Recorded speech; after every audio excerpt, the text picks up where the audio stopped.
दिल न देना रहा, दिल न देना रहा, दिल न देना रहा, मोहब्बत में टूट जाता है। दिल न देना रहा, मोहब्बत में टूट जाता है। दिल न देना मोहब्बत में टूट जाता है। दिल न देना मोहब्बत में टूट जाता है। साथ बचपन का, साथ बचपन का जवानी में छूट जाता है। दिल न देना रहा, मोहब्बत में टूट जाता है।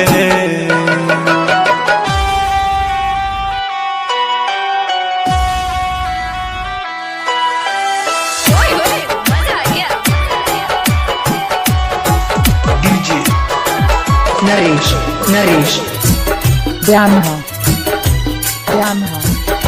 पहले मिलते हैं और दिल से दिल मिलाते हैं। साथ कुछ दिन का होता फिर वो ठुकराते हैं।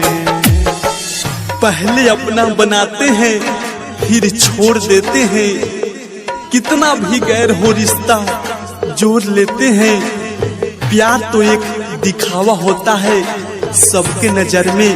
प्यार में लोग बेरहमी से दिल तोड़ देते हैं।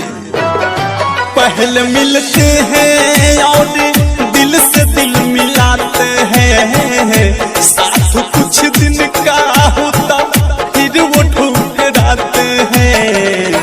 प्रेम नफरत है का, प्रेम नफरत का आग बन के फूट जाता है।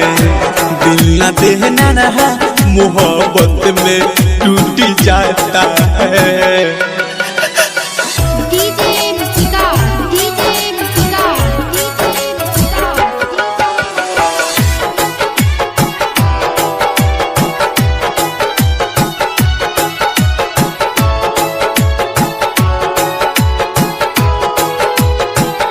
फिर किसी गैर से रिश्ते को जोड़ लेते हैं। साथ सपने को एक पल में मोड़ लेते हैं। प्यार न करना, प्यार में सहारा नहीं मिलता। छूट जाता है साथ साथी, बेचारा नहीं मिलता। इश्क की लहर तो बहुत बड़ी होती है, इसमें डूबने वाले को किनारा नहीं मिलता। फिर किसी गैर से रिश्ते को जोड़ लेते हैं। साथ सपने को एक पल में मोड़ लेते हैं।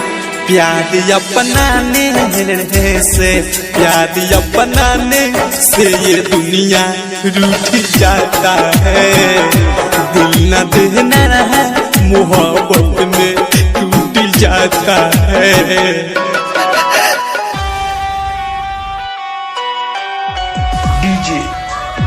नरेश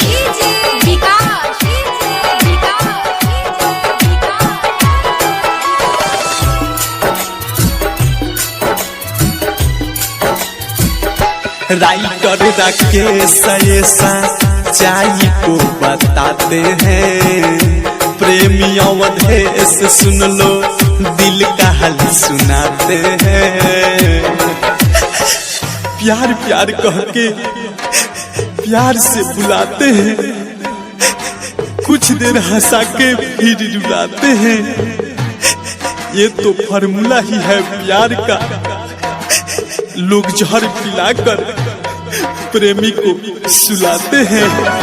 राइटर राकेश की बात ये बताते हैं।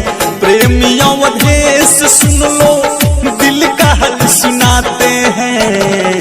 फिर भी तो प्यार हर में, फिर भी तो प्यार हर में अक्सर लोग लूट जाता है। दिल न देना रहा, मोहब्बत में टूट जाता है।